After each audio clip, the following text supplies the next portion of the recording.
TRS నాయకులందరికీ స్వాగతం. మొట్టమొదలు మహిళా దినోత్సవం సందర్భంగా అందరికీ కూడా శుభాకాంక్షలు.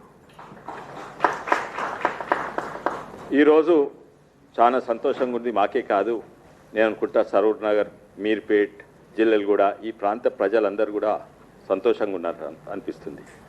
ఎందుకంటే అక్కడ కార్పొరేటర్, టీఆర్ఎస్ కార్పొరేటర్, మాజీ కార్పొరేటర్ విజయలక్ష్మి గారు మరియు సరూర్ నగర్ టీఆర్ఎస్ మాజీ మండల్ ప్రెసిడెంట్ మేకల రవీందర్ గారు, ఇంకెంతోమంది నాయకులు, ఆ ప్రాంత నాయకులు ఈరోజు బీజేపీలో జాయిన్ అవుతున్నారు. ఎందుకు జాయిన్ అవుతున్నారు బీజేపీలో? టీఆర్ఎస్ నుంచి. టీఆర్ఎస్కు ఫ్యూచర్ లేదు, వారందరికీ కూడా తెలుసు. అప్పుడైతే ఉద్యమం కొరకు కొట్లాడినాము, తెలంగాణ కొరకు కొట్లాడినాము, తెలంగాణ వచ్చింది. ఇప్పుడు దేని కొరకు? టీఆర్ఎస్ కుటుంబ పాలన కొరకా, లేకుంటే కాళేశ్వరం కొరకా? దేనికి టీఆర్ఎస్ ఉండాలి? అందరూ కూడా టీఆర్ఎస్ నుంచి బీజేపీకి లైన్ కడుతుండ్రు. కానీ దుష్ప్రచారం ఏం చేస్తుందంటే ఇది బయటపడ్డది. ఏంటంటే లేదు పోకండ్రి, మేము రేపు బీజేపీతో పొట్టు పెట్టుకుంటాము, మీరు ఇక్కడనే ఉండండి అని. ఎందుకంటున్నంటే ఆ మందను కాపాడుకుంటందుకు తండ్రి కొడుకులు ఆ ప్రచారం చేస్తుండ్రు. మేము రేపు బీజేపీతో ఎట్లా పొత్తు అవుతుంది, పొత్తు ఉండదు ఉండదు ఉండదు. ఇది నేను కాదు చెప్పేది, అధ్యక్షులు కూడా చెప్తారు, ఢిల్లీలు కూడా ఇదే. అందుకే టీఆర్ఎస్ వాళ్ళు లైన్ కడుతుండ్రు. వాళ్ళందరికీ కూడా స్వాగతం. ఆ రోజు తెలంగాణ కొరకు కొట్లాడిండు, ఈరోజు దేశాని కొరకు, ధర్మాన్ని కొరకు పోరాడుతందుకు ఇక్కడ జాయిన్ అవుతుండ్రు. మళ్ళోసారి అందరికీ స్వాగతము. భారత్ మాతాకి. రాష్ట్ర అధ్యక్షుడు తీసుకోవాల్సింది. చేవళ్ళ ఎంపీ శ్రీ కొండ విశ్వేశ్వరరెడ్డి గారికి, అంటే శ్రీరాములు గారికి, రాజశేఖర రెడ్డి గారికి, అదేవిధంగా ఈరోజు చేరినటువంటి ఒక పెద్దలు మేకల రవీందర్ రెడ్డి గారికి, మరి సోదరి విజయలక్ష్మి గారు కార్పొరేటరు, మరి వారితో పాటు చేరినటువంటి ఒక అనేక మంది బీఆర్ఎస్ వీడి బీజేపీలో చేరినందుకు వారికి ముందుగా నేను స్వాగతం తెలుపుతూ, కొండ విశ్వేశ్వరరెడ్డి గారు చెప్పినట్టు పొత్తు అనేది భారతీయ జనతా పార్టీ బీఆర్ఎస్తో ఎటువంటి పరిస్థితి పెట్టుకోదు, అది మాత్రం వాస్తవము, అది ఉంటుంది అనే విషయాన్ని ఎవరు కూడా ఏదైతే ప్రచారం చేస్తున్నారో దాన్ని నమ్మడానికి అవసరం లేదని చెప్పి కూడా చెప్తా ఉన్నాను. ఇది భారతీయ జనతా పార్టీ నిర్ణయం. అది ప్రజలు బీజేపీకి చూస్తూ ఉన్నారు. ఒక అవకాశం కాంగ్రెస్కి ఇచ్చారు, ఒక అవకాశం బీఆర్ఎస్కి ఇచ్చారు. ఈసారి అవకాశం బీజేపీకి ఇవ్వాలి. లేకపోతే ఈ కాంగ్రెస్ పార్టీ, గతంలో బీఆర్ఎస్ పార్టీ కూడా ఈ రాష్ట్రాన్ని, హైదరాబాద్ సిటీని మొత్తం కూడా ఎంఐఎంకు దారావత్తం చేస్తున్న విషయాన్ని మనం గుర్తుపెట్టుకోవాలి. మిత్రులారా, ఈరోజు అంతర్జాతీయ మహిళా దినోత్సవం సందర్భంగా ముందుగా చాలా పెద్ద ఎత్తున మహిళలు చేరారు. మరి విజయలక్ష్మి గారు కూడా వారి నేతృత్వంలో చాలామంది కార్పొరేటర్గా ఉన్నప్పుడు వారు చేసిన పని, తర్వాత వారితో పాటు అనేక మంది బీజేపీలో వచ్చారు ఇక్కడికి. వారికి కూడా స్వాగతం చెప్తూ, మహిళ సంబంధించింది కాబట్టి ప్రతి ఒక్క మహిళలకు ఈరోజు ఇరాన్ యుఎస్ యుద్ధం జరుగుతూ ఉందో దాని విషయంలో చాలామందికి ఒక అనుమానం ఉంది. కాంగ్రెస్ పార్టీ ఒక భయాన్ని సృష్టిస్తూ ఉంది దేశంలో. మన రాహుల్ గాంధీ గారు ఏం మాట్లాడుతున్నారో వారికి తెలియదు, వేరే మాట. కానీ భయంలో సృష్టించడానికి స్పష్టంగా ఆయనకు ఉన్నది. భారతదేశం ప్రజల్లో ఒక భయాందోళన పెట్టాలి, భయభ్రాంతులు చేయాలి. He wants to create a fear సైకోసిస్ among the people. Iran, US, Israel మధ్యన యుద్ధంలో ఎక్కడ కూడా భారతదేశంలో చమురు కొరత ఉండదు అనే విషయాన్ని మనం గుర్తుపెట్టుకోవాలి. మన దగ్గర నిలువలు ఉన్నాయి, మనకు ఇంపోర్ట్స్ కూడా బ్రహ్మాండంగా మనకు కూడా జరుగుతూ ఉన్నది. దీని విషయంలో నేను స్పష్టంగా చెప్తా ఉన్నాను. 2014 ముందు భారతదేశము కేవలం 16 దేశాల నుంచి క్రూడ్ ఆయిల్ మనం తీసుకొచ్చేది. ఈ చవుని మనం 3 చవులు కొనేది మనం. దానికి రిఫైనరీ ద్వారా పెట్రోలు, డీజిల్, గ్యాస్ ఇవన్నీ కూడా తయారవుతాయి. ఈ 2014 ముందు కేవలం 16 దేశాలు చేసినుంటే, కానీ నరేంద్ర మోదీ గారు వచ్చిన తర్వాత 47 దేశాల నుంచి మనం చమురు కొంటున్నాం. 47 దేశాల్లో మనం చమురు కొంటున్నాం. దాంట్లో రష్యా కూడా ఒక భాగం. కాబట్టి ఈ యుద్ధం ఏదైతే ఉన్నదో ఈ యుద్ధము ఎటువంటి పరిస్థితుల్లో కూడా భారతదేశము చమురు ఒక నిలువల పైన కానీ చమురు సప్లై మీద కానీ క్రూడ్ ఆయిల్ సప్లై మీద కానీ క్రూడ్ ఆయిల్ రిజర్వ్స్ మీద కానీ ఇంపాక్ట్ రాదు. UPA government was purchasing crude oil only from 16 countries, and after Narendra Modi ji came, we diversified our purchases from 47 countries. ఈ 47 దేశాల నుంచి మనం క్రూడ్ ఆయిల్ తీసుకొస్తున్నాము. తద్వారా మనకు మన దేశంలో ఎటువంటి ఒక చమురు కొరత ఉండదు. కాంగ్రెస్ పార్టీ తప్పుడు ప్రచారం చేస్తూ ఉంది.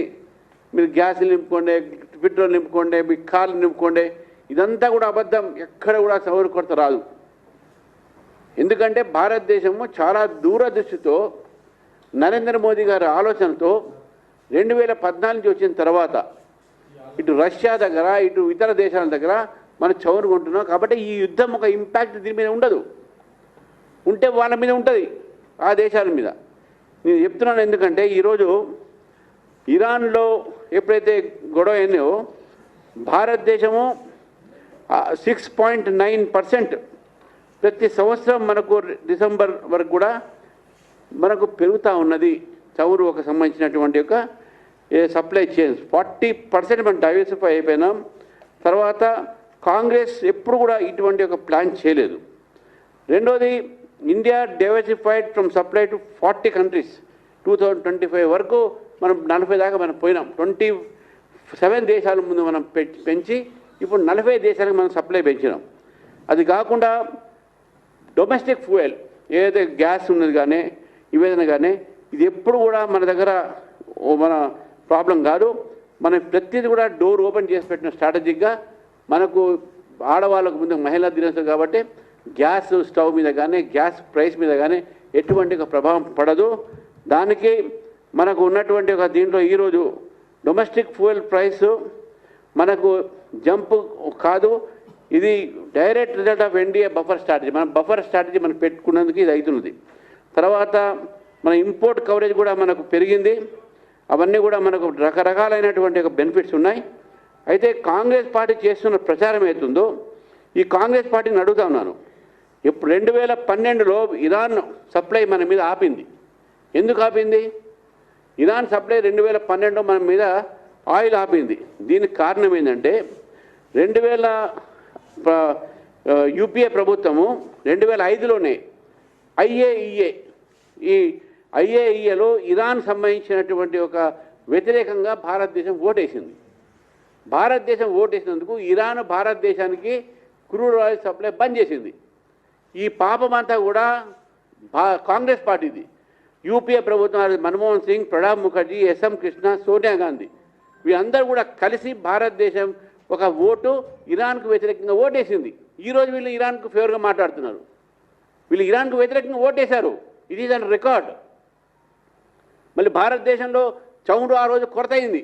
మన అందరికీ తెలుసు 2005లో ఇరాన్ మనకు భారతదేశానికి ఆయిల్ సప్లై బంద్ చేసిన తర్వాత ఆయిల్ ప్రైస్ మనకు పెరిగింది, చేశారు.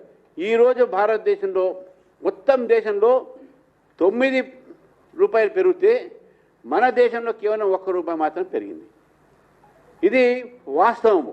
ఎందుకు పెరుగుతున్నట్లా? భారతదేశం నరేంద్ర మోదీ గారి స్ట్రాటజీ. యూపీఏ ప్రభుత్వంలో స్ట్రాటజీ లేదు, మా దగ్గర పెట్రోల్ స్ట్రాటజీ ఉంది. తర్వాత మనం ఇండియా ఇజ్రాయెల్ సంబంధించినట్టు ఒక ఏదైతే మైత్రిత్వం ఉందో దీన్ని మనం పెంచుకున్నాం. వాజ్పేయి గారు పెంచుకున్నాం. మళ్ళీ యూపీఏ ప్రభుత్వం వచ్చే దానికి మొత్తం పాడు చేసుకుంది. ఇప్పుడు మళ్ళీ ఇజ్రాయెల్ భారతదేశం మంచి సంబంధాలు ఉన్నాయి మనకు. కాబట్టి ఇజ్రాయెల్కు మనకు ఉన్నటువంటి సంబంధాలు మనకు ఎక్కడ కూడా ఈ అంతర్జాతీయ ఒక వ్యవస్థలో భారతదేశానికి ఎక్కడ కూడా నష్టం జరగలేదు. ఈరోజు కాంగ్రెస్ పార్టీ ప్రజల్లో భయాందోళన తప్పుడు ప్రచారం చేస్తూ ఉన్నారు. మన మైత్రిత్వం యుఎస్తో ఉన్నది, మన మైత్రిత్వం రష్యాతో ఉన్నది. మన మైత్రిత్వం చైనాతో ఏం గొడవ పెట్టుకోలేము. మన సరిహద్దులు మనం కాపాడుతున్నాం. అక్కడ మాత్రం చిన్న చిన్న సంఘటనలు జరుగుతున్నాయి. మన త్యాగాలు చేస్తూ ఉన్నాం, దేశ సరిహద్దులను కాపాడుతూ ఉన్నాం. కానీ కాంగ్రెస్ పార్టీనే చైనాతోనే అగ్రిమెంట్ చేసుకుంది. ఎందుకు చేసుకుంది? అది దేశద్రోహం కాకపోతే ఏమవుతుంది?